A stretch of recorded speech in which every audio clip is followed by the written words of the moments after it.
నమస్తే, welcome to city news Telugu. ఈనాటి ముఖ్యాంశాలు.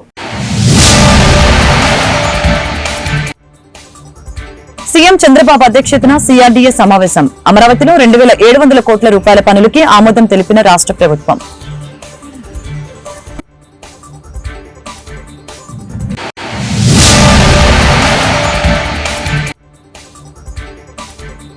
కృష్ణా జిల్లా కంకిపాడులో డిప్యూటీ సీఎం పవన్ కళ్యాణ్ పర్యటన. గ్రామాల్లో మౌలిక సదుపాయాల కల్పనకు అధిక ప్రాధాన్యత ఇస్తామని ప్రకటన.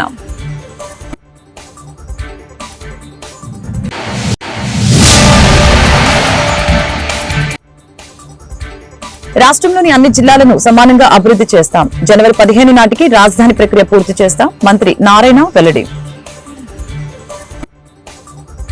అమరావతి రాజధానిలో మరొక 2723 కోట్లతో నిర్మాణ పనులకి సీఎం చంద్రబాబు ఆమోదం తెలిపారు. జూన్ 12 నాటికి 1,18,000 టిట్కో ఇళ్లు పూర్తి చేసి ప్రారంభించాలని ఆదేశించారు. ఈ మేరకు సచివాలయంలో జరిగిన సిఆర్డీఏ 44వ సమావేశంలో పలు నిర్ణయాలు తీసుకున్నారు. ఎల్పీఎస్ జోన్ 7, జోన్ 10లో మౌలిక వసతుల కల్పనకి నిర్ణయం తీసుకున్నారు. రాజధాని outer ring road, Vijayawada bypass road ప్రాజెక్టుపై సీఎం చంద్రబాబు చర్చించారు.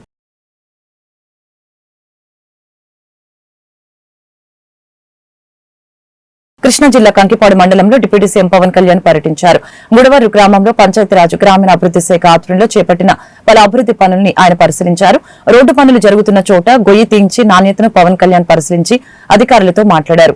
రాష్ట్ర వ్యాప్తంగా అన్ని గ్రామాల్లో మౌలిక సదుపాయాలు కల్పించేందుకు చర్యలు తీసుకుంటున్నామని ఈ సందర్భంగా డిప్యూటీ సీఎం పవన్ కళ్యాణ్ తెలిపారు. ఇందుకోసం కేంద్ర ప్రభుత్వం నుంచి అధిక మొత్తంలో నిధులను సమీకరించి త్వరితగతిన పనులు పూర్తి చేస్తామని తెలిపారు. అదేవిధంగా గ్రామీణ ప్రాంతాల్లో చేపట్టబడిన అభివృద్ది పనుల్లో పూర్తిగా నాణ్యత ప్రమాణాలు పాటించాలని అధికారుల్ని ఆదేశించారు.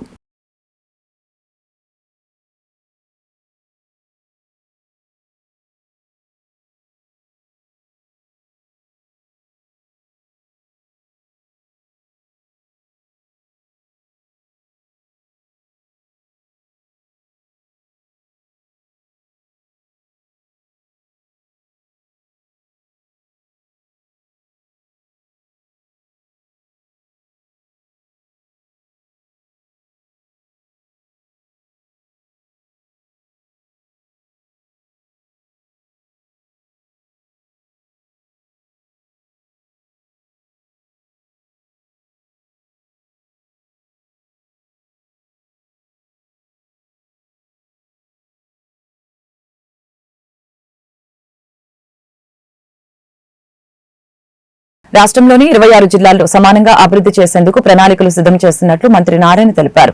అమరావతిలోని రాష్ట్ర సచివాలయంలో నిర్వహించిన మీడియా సమావేశంలో ఆయన మాట్లాడారు. అమరావతి రాజధానిని అభివృద్ది చేస్తామని చెప్పారు. దీంతో పాటు అన్ని ప్రాంతాలపై దృష్టి సారిస్తామని తెలియజేశారు. భూముల విలువ పెరిగాక రుణాలు తిరిగి చెల్లిస్తామని చెప్పారు. ప్రజలపై భారం లేకుండా పనులు సాగుతాయని చెప్పారు. జనవరి 15 కల్లా రాజధాని నిర్మాణ పనుల టెండర్ల ప్రక్రియ పూర్తి చేస్తామని అన్నారు. బ్యాంకులకి 102 కోట్లు చెల్లిస్తే గాని ముందుకు కదలని పరిస్థితి. ఆ నిధులు విడుదలకి సీఎం చంద్రబాబు ఆమోదం తెలిపారు. భూముల అమ్మకం, సంపద సృష్టితోనే రుణాలు చెల్లిస్తాం.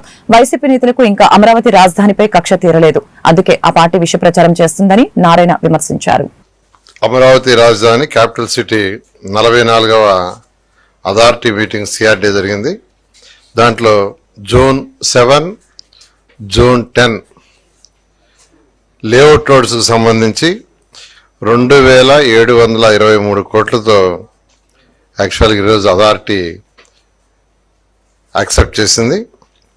సో మొత్తం ఇంతవరకు 47,288 కోట్లు, 47,288 కోట్ల రూపాయలకి ఈ అథారిటీ ఇంతవరకు యాక్చువల్గా రోడ్లు కావచ్చు, డ్రైన్స్ కావచ్చు, డ్రింకింగ్ వాటర్ కావచ్చు, సివరేజ్ యూజ్డ్ వాటర్ కావచ్చు, ఎలక్ట్రిసిటీ అండర్ గ్రౌండ్ లైన్స్ కావచ్చు, లేదా అధికారులకు 3,600 బిల్డింగ్స్ కావచ్చు, లేదా 5 ఐకానిక్ టవర్స్ కావచ్చు, 250 మీటర్లు ఎత్తుండే అసెంబ్లీ భవనం కావచ్చు, లేదా హైకోర్టు భవనం కావచ్చు. ఇవన్నీ కూడా వీటన్నిటికి సంబంధించి ఇంతవరకు 47,288 కోట్లకి ఈరోజు యాక్చువల్గా యాక్సెప్ట్ చేయడం జరిగింది. మిగిలినవి కూడా ఈ నెలాఖరా కొన్ని నెక్స్ట్ మంత్లో బ్యాలెన్స్ కంప్లీట్ చేసి వర్క్స్ అన్ని యాక్చువల్గా టేకప్ చేయడం జరుగుతుంది. టెండర్లు కూడా 1 by 1 నెక్స్ట్ మంత్ 15వ తేదీ లోపల అన్నిటికి సంబంధించి టెండర్లు కూడా పిలిచే విధంగా ప్లాన్ చేయడం జరిగింది. అదేవిధంగా ఈరోజు టిట్కో హౌసెస్ ఏదైతే 2014-19లో పేదలు నిరుపేదలకు ఒక మంచి ఇల్లు కట్టాలని ఆ రోజు ముఖ్యమంత్రి గారు చెప్పింది ఏంటంటే, ప్రతి మహిళ తన భర్తతో పిల్లలతో ఆనందంగా ఉండి కట్టమని చెప్పారు నాకు. దానికి అనేక దేశ విదేశాల్లో కూడా స్టడీ చేసాం. మన రాష్ట్రం, మన దేశంలోనే కాదు, ఇతర దేశాల్లో కూడా. అమరావతి రాజధానికై పోయినప్పుడు సింగపూర్ కావచ్చు, మలేషియా కావచ్చు, రష్యా కావచ్చు, చైనా కావచ్చు, ఇలా అనేక, జపాన్ కావచ్చు, అనేక కంట్రీస్లో పేదలకు నిరుపేదలకు ఎలా నిర్మించారో అవన్నీ స్టడీ చేయటం, దాని మీద ఒక ప్రాజెక్ట్ తయారు చేసి ఆ రోజు ముఖ్యమంత్రి గారికి ఇవ్వటం, ముఖ్యమంత్రి గారు ఆలోచించకుండా కట్టండి అంటాం. వెంటనే కేంద్ర ప్రభుత్వాన్ని అప్రోచ్ అయ్యి కేంద్ర ప్రభుత్వం దగ్గర 7 లక్షల ఇల్లు శాంక్షన్ చేయించాం. 7 లక్షల ఇల్లు, 1, 2 కాదు, 7 లక్షల ఇల్లు శాంక్షన్ చేస్తే 7,01,481 ఇళ్ళు, 7,01,481 ఇళ్ళు శాంక్షన్ చేస్తే అందులో 5 లక్షల ఇళ్ళుకి అడ్మినిస్ట్రేటివ్ క్లియరెన్స్ ఇచ్చాం వెంటనే. దాంట్లో 4,54,760 ఇళ్ళు గ్రౌండ్ అయినాయి, వాటికి టెండర్లు పిలిచాం. 4,54,706 ఇళ్ళు. 2019కి 3,13,832 ఇళ్ళు, 3,13,832 ఇళ్ళు స్టార్ట్ అయిపోయినాయి అప్పటికే. మిగతా కూడా ఎందుకు స్టార్ట్ కాలేదంటే కొద్దిగా ల్యాండ్ డిస్ప్యూట్స్ ఉంటే ఆ డిస్ప్యూట్స్ క్లియర్ చేస్తున్నాం. ఏలూరు నగరంలోని రామకోటి సెంటర్లో ఉన్న ప్రభుత్వ జూనియర్ కళాశాలలో ఈరోజు స్థానిక శాసనసభ్యులు బడేటి చంటి విద్యార్థులకి స్కూల్ యూనిఫామ్ పంపిణీ చేశారు. యూనిఫామ్లు ఏర్పాటు చేసి తవ్వ అరుణకుమార్ ని ఎమ్మెల్యే అభినందించడం జరిగింది. కార్యక్రమంలో ప్రధాన ఉపాధ్యాయులు శ్రీ రామమూర్తి, హలో ఉపాధ్యాయులు, పేరెంట్స్ తదితరులు పాల్గొన్నారు.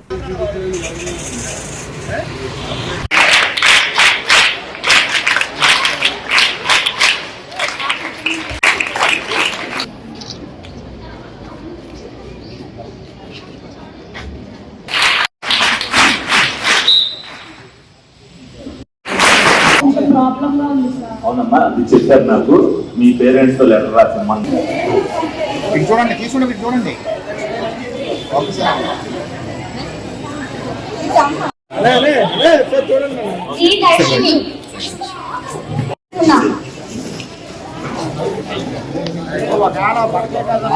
చూడమ్మా. ఓకే సారా, థ్యాంక్స్. చూడండి, స్పీడ్గా రండి.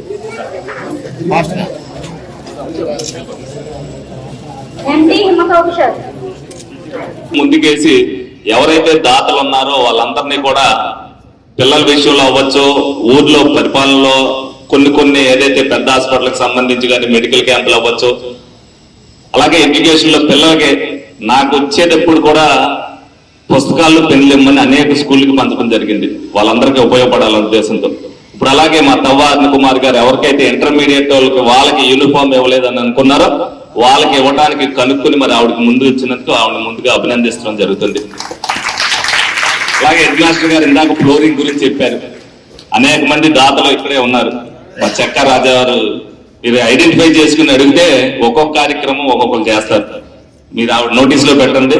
వాళ్ళు చేసేటప్పుడు వాళ్ళ పుట్టినరోజుకో వాళ్ళ మనవడు పుట్టినరోజుకో ఆ గుర్తుగా ఏదో ఒకటి చేస్తారు. మేము అన్నా క్యాంటీన్ పెట్టినప్పుడు అక్కడ ఇచ్చేస్తున్నారు, పిల్లలందరికీ ఉపయోగపడేదిగా.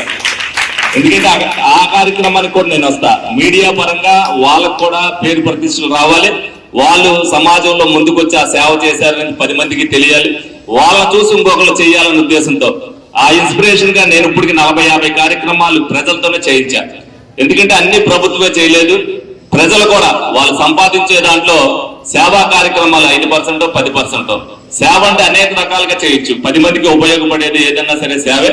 ఆ సేవ చేయడానికి అనేక మంది ముందున్నారు. వాళ్ళు ఇన్స్పిరేషన్ ఇవ్వాలనే ఉద్దేశంతో నేను ఏ కార్యక్రమానికైనా సరే అటెండ్ అవుతున్నా. ఏలూరు నగరంలోని 21వ డివిజన్ నందు శాంతినగర్ 17 రోడ్డు యాదవ్ నగర్ లో అపార్ట్మెంట్ నుంచి వస్తున్న వేస్ట్ వాటర్ డ్రైనేజీలు సరిగ్గా లేకపోవడం వలన అపార్ట్మెంట్ కన్స్ట్రక్షన్ చేయడం వలన డ్రైనేజీ పూడిపోవడంతో ప్రతిరోజు ఈ రోడ్డు మార్గంలో నడిచే వారికి చిన్నపిల్లలకు అనేక ఇబ్బందులు కలుగుతున్నాయి మరియు విషపూరిత వ్యాధులు వచ్చే అవకాశం లేకపోలేదు. అపార్ట్మెంట్ యాజమాన్యానికి ఎన్నిసార్లు చెప్పినా కూడా తాత్కాలిక మరమ్మతులు చేసే కాలం వెరదీస్తున్నారు తప్ప శాశ్వత పరిష్కారం కొరకు ఈ ప్రాంత వాసులు స్థానిక శాసనసభ్యులకి విజ్ఞప్తి చేయడం జరిగింది.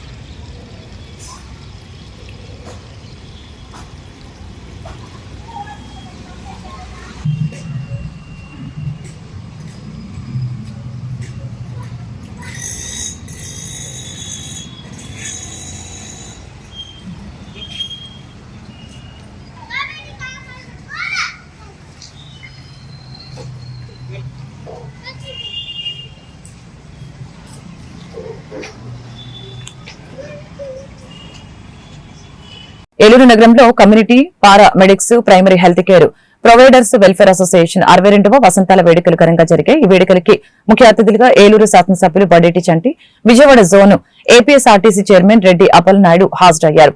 అసోసియేషన్ రాష్ట్ర అధ్యక్షుడు ప్రభాకర్ రావు, ఏలూరు జిల్లా జనరల్ సెక్రటరీ జయరాంలతో పాటు పలువురు జిల్లాకు చెందిన పీఎంపీ డాక్టర్లు హాజరయ్యారు.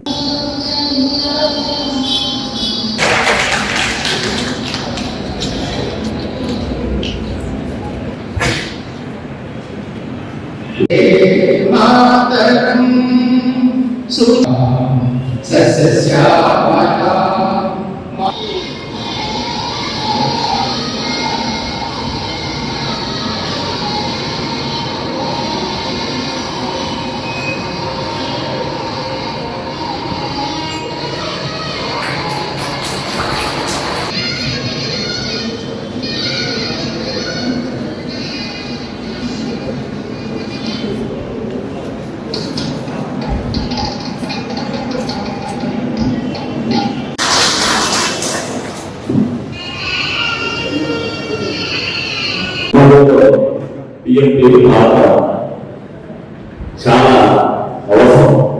ఎందుకంటే నేను చదువుకుంటూ తెలుసు, మనం గత 40 ఏళ్ళ క్రితం వెనక్కి అంటే ఏదైనా చిన్న రేట్ ముక్క తీసుకున్నా లేదా చిన్న దెబ్బ తగిలినా వెంటనే టీవీ ఇంజక్షన్ చేసుకోమని ఒక ఆటంకం దానికి ఎవరు చేసేవారంటే అప్పుడు పిఎంపీలకి ఎవరైతే కంపౌండర్గా ఉంటారో వాళ్ళే చేసేవారు. పరిగెత్తుతూ ఉంటారు, అంతమంది స్పెషలిస్ట్ డాక్టర్ కూడా ఉండేవారు కాదు. అలాగే చేత వచ్చినా తప్పు వచ్చిన ధర్మానంతో చూసి అంటే మేము అప్పుడు చిన్న కేసులు రంగారావు దగ్గర ఆంజనేయులు నరసింహరావు అని ఇద్దరు ఉండేవారు. వాళ్ళిద్దరూ మేము దేనికి వెళ్ళినా హాస్పిటల్లో 30 సార్లు 20 సార్లు మీకిద్దరే ట్రీట్మెంట్ చేసేవారు. 10 సార్లు చిన్న కేసులు రంగారావు చేసేవారు. మీ అందరూ కూడా ఎందుకంటే ప్రతి ఒక్కరి దగ్గరికి ఎమర్జెన్సీ ఏదైనా కావాలి అనుకున్నప్పుడు ఫస్ట్ ఎయిడ్ ట్రీట్మెంట్ ఎవరు చేయగలరంటే మీ దగ్గర అనుభవం ఉంది కాబట్టి తక్కువ ఎక్కడ కాకుండా మీ దగ్గరికి వెళ్ళగలుగుతారు, మీరు కూడా ట్రీట్మెంట్ చేస్తూ ఉంటారు. మీ అందరికీ మరి అయ్యేది ఎందుకు మీకు మెడికల్ ప్రాక్టీషన్ ఇవ్వడం లేదనేది నాకు తెలియదు. కానీ మీకు ఏదైతే 215 మంది ఎమ్మెల్యేలు ఏదో పెట్టారో అంటారో దాని అన్నింటికంటే 2 నేనే మీకు ఇవ్వాలని చెప్పండి అంటారు. అప్పుడు దీంట్లో కూడా కొన్ని సాధకవాదకాలు ఉంటాయి. అంటే నేను తప్పుగా అనుకోకండి, ఎవరైతే 10 నుంచి 15 సంవత్సరాలు మీకు ఎక్స్పీరియన్స్ ఎంత. ఏలూరు నగరంలోని కలెక్టరేట్ లో ప్రజా ఫిర్యాదుల వేదికలో ప్రజల వద్ద నుంచి ఫిర్యాదుల్ని స్వీకరించిన జిల్లా కలెక్టర్ సెల్వే. ఈ సందర్భంగా ఆమె మాట్లాడారు.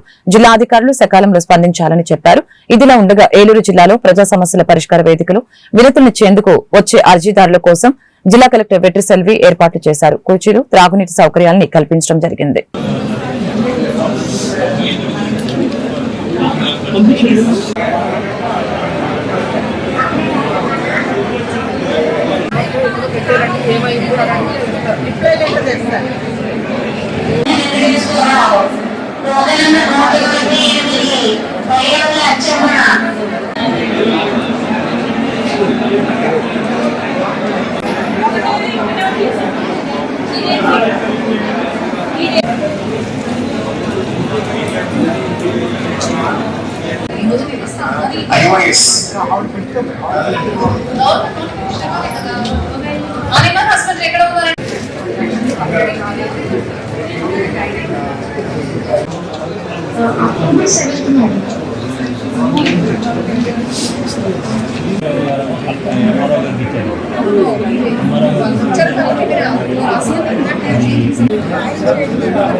ఏలూరు జిల్లా పోలీసు ప్రధాన కార్యాలయంలో ఈరోజు ప్రజా ప్రయోజనాల పరిష్కార వేదిక కార్యక్రమం జిల్లా ఎస్పీ కె ప్రతాప్ శివకిషోర్, అదనపు ఎస్పీ ఎన్ సూరి చంద్రరావు ఆధ్వర్యంలో జరిగింది. దీనికి జిల్లా నలుమూలల నుంచి ఫిర్యాదుదారులు వచ్చి సమస్యల్ని విన్నవించారు.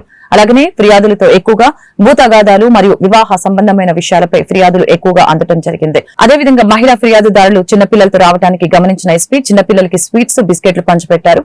ఈ సందర్భంగా ఆయన మీడియాతో మాట్లాడారు.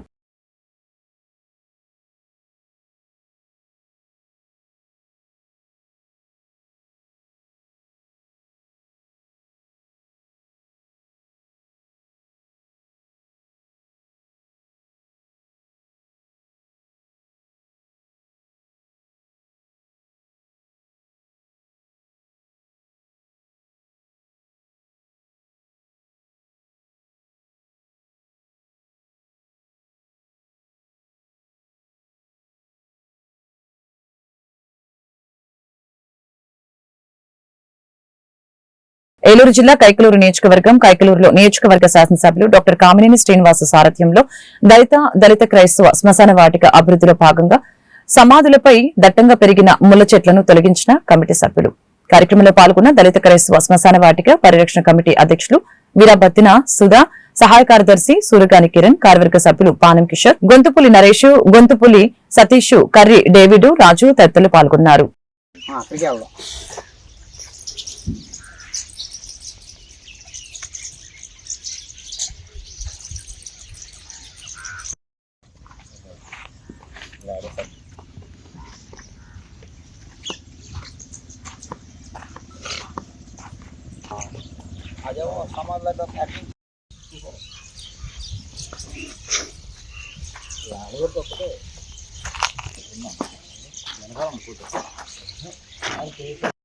ఏలూరు జిల్లా కైకలూరు నియోజకవర్గంలో నియోజకవర్గ కేంద్రమైన కైకలూరులో దళిత క్రైస్తవ శ్మశాన వాటిక సుమారు 29 సంవత్సరాల క్రితం అప్పటి ప్రభుత్వాలు 3 ఎకరాల 71 సెంట్ల భూమిని ఇచ్చి దళిత క్రైస్తవ శ్మశాన వాటికగా ఇక్కడ నామకరణం చేయటం, ఇక్కడ జరుగుతున్న తతంగం అంతా అందరికీ తెలుసు. కానీ 29 సంవత్సరాల నుంచి గతంలో ఉన్న పాలకులు కానీ శాసనసభ్యులు కానీ ఎవరు పట్టించుకోకుండా ఈ శ్మశాన వాటికని అలా నీరుగార్చే విధంగా ఉండి తుప్పలు పెరిగిపోయి ఇవాళ మన పూర్వీకుల సమాధుల దగ్గరకు వచ్చి కనీసం ప్రార్థనలో పూజలు చేసుకునే పరిస్థితి కూడా లేని దౌర్భాగ్య స్థితిలో ఉన్న మనం ఒక నెల రోజుల క్రితం కైకలూరు నియోజకవర్గ పెద్ద అయిన శాసనసభ్యులు డాక్టర్ కామినేని శ్రీనివాస్ గారి సారథ్యంలో ఈ శ్మశాన వాటికలోకి ఆయన వచ్చి చూసి దళిత క్రైస్తవ శ్మశాన వాటికి ఇంత అభివృద్ధి నోచుకోకుండా ఉంది, దీనికి నా వంతు కృషిగా ప్రభుత్వం నుంచి రావాల్సిన నిధులన్నీ సమకూరుస్తారని మా హామీ ఇవ్వటం. అందులో భాగంగానే మేము దళిత క్రైస్తవ శ్మశాన వాటిక పరిరక్షణ కమిటీ అని 21 మందితో కమిటీ సభ్యులుగా అందరం మీకు సమాజ సేవ చేసే మంచి ఉద్దేశంతో ఈ కమిటీ సభ్యులు ఈ శ్మశాన వాటికని అభివృద్ధి పరచాలనే ఒక మంచి సంకల్పంతో గత 15-20 రోజులుగా ఈ శ్మశానంలో సమాధుల మీద, ఎందుకంటే 29 సంవత్సరాలు పట్టించుకోవాలా, చెట్లు పెరిగిపోయి కనీసం మన పూర్వీకుల్ని సమాధుల్ని సందర్శించడం కోసం వచ్చి కూడా కుటుంబ సభ్యులు వెళ్ళిన సందర్భాలు ఉన్నాయి. కానీ మేమందరం ఇవాళ దళిత క్రైస్తవ శ్మశాన వాటిక పరిరక్షణ కమిటీ సభ్యులు అందరూ దళిత శ్మశాన వాటిక అభివృద్ధి కోసం మన వీరాబత్తిన సుధా గారి అధ్యక్షుడు ఆధ్వర్యంలో ఈరోజు మన గతంలో ఏంటంటే కామినేని శ్రీనివాస్ గారి వారు ఆదేశాల మేరకు ఈ శ్మశాన వాటిక అభివృద్ధి కోసం ఇక్కడ ఉన్నటువంటి పరిరక్షణ కమిటీ సభ్యులు అధ్యక్షులు అందరం కలిసి మొదలుకొని ఏదైతే ఆ రోజు చెప్పారో దాన్ని ఈరోజు కళ్ళ కట్టినట్టుగా మొత్తం అంతా కూడా జంగిల్ క్లియరెన్స్ అంతా కూడా చేసి ఇంతవరకు ఈ కార్యక్రమం కూడా క్లియర్గా మీకు ఈ వీడియోలో చూసినట్టుగా మొత్తం అంతా కూడా యుద్ధ ప్రాతిపదికన ఇక్కడే ఉండి రాత్రి పగళ్ళు ఇక్కడే ఉండి మన అధ్యక్షులు వారు కమిటీ సభ్యులు మిగతా వాళ్ళందరూ కూడా ఇక్కడ ఉండి చెట్లు కూడా ఇవన్నీ కూడా క్లియరెన్స్ చేసి ఇంతవరకు తీసుకొచ్చారు. త్వరలో దీన్ని మన ఈస్టర్ పండగ కల్లా మిగతా వాళ్ళని గేటు, మిగతా కాంపౌండ్ వాళ్ళు వీటన్నిటి కూడా మన ఎమ్మెల్యే గారి సహకారం మేరకు మిగతా పనులు కూడా త్వరలోనే పూర్తి చేస్తారని మనం ఆశిస్తున్నాం. ఈ శ్మశాన వాటిక అభివృద్ధి శ్మశాన వాటిక పరిరక్షణ సమితి సభ్యులకి వందనాలు. ఈరోజు ఇక్కడ సమావేశం అవడానికి కారణం ఏంటంటే మనకి ఇది ఎంతో అసలు మొత్తం పొట్టలో రప్పలో రాళ్ళు అసలు దీన్ని పట్టించుకున్న వాళ్ళు ఎవరూ లేరు. కానీ మొన్న కురేళ్ళ కిషోరు అందరూ కూడా దీన్ని ఒక వెలుగులోకి తీసుకురావటం వల్ల అందరం కూడా దీన్ని వచ్చి చూసాం. ఇక్కడ చూస్తే ఎక్కడ చూసినా కానీ ఇది మొత్తం డంప్ చేసి ఉన్నాయి. ఇక దాంతో మన వీరాబత్తుల సుధా కానీ ఇక్కడ పెద్దలు దండే రవిప్రకాష్, మన కిషోరు, ఈయన నరేష్ వీళ్ళందరూ కూడా ఒక కమిటీగా ఏర్పడి దీన్ని ఏమైనా సరే మనం పరిరక్షించుకుందాం అనే ఉద్దేశంతో మన వీరాభత్న సుధా గారిని సర్పంచ్ గారి ద్వారా కామినేని శ్రీనివాస్ గారిని ఇక్కడ తీసుకొచ్చి అన్నీ చూపిస్తే నేను ఇంతవరకు నా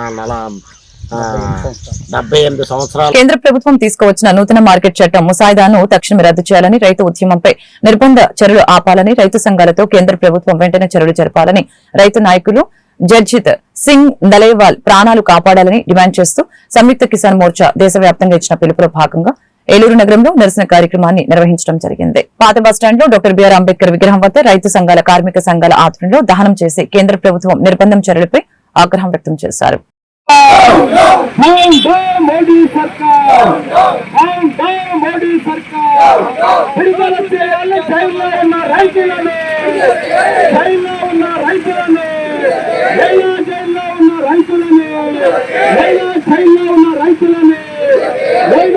కార్మిక వ్యతిరేక విధానాలు విడుదల చేయాలి. జైల్లో ఉన్న రైతులను, అన్యాయంగా జైల్లో పెట్టిన రైతులను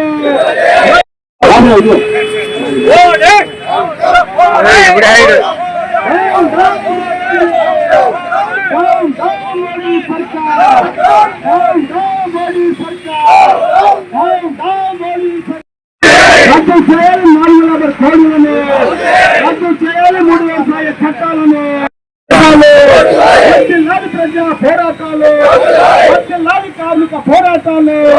డౌన్ డౌన్ మోడీ సర్కార్, డౌన్ డౌన్ మోడీ సర్కార్, డౌన్ డౌన్ కేంద్ర రాష్ట్ర ప్రభుత్వ ప్రజా వ్యతిరేక విధానాలు రక్షించాలి. కేంద్ర రాష్ట్ర ప్రభుత్వ ప్రజా వ్యతిరేక విధానాలు విడుదల చేయాలి.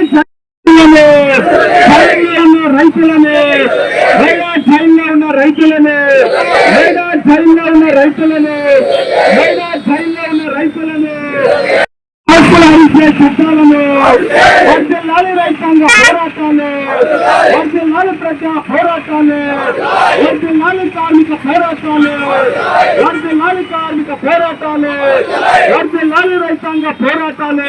వార్తలు ముగించే ముందు ముఖ్యాంశాలు మరొకసారి. సీఎం చంద్రబాబు అధ్యక్షతన సిఆర్డీఏ సమావేశం. అమరావతిలో 2700 కోట్ల రూపాయల పనులకి ఆమోదం తెలిపిన రాష్ట్ర ప్రభుత్వం.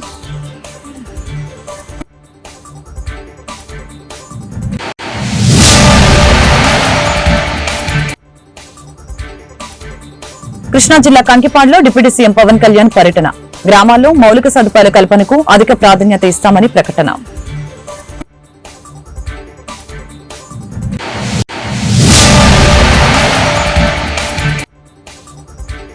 రాష్ట్రంలోని అన్ని జిల్లాలను సమానంగా అభివృద్ధి చేస్తాం. జనవరి 15 నాటికి రాజధాని ప్రక్రియ పూర్తి చేస్తాం. మంత్రి నారాయణ వెల్లడి. ఈ వార్తలు ఇంతటితో సమాప్తం. మరొక బులెటిన్లో మళ్ళీ కలుద్దాం. నమస్కారం.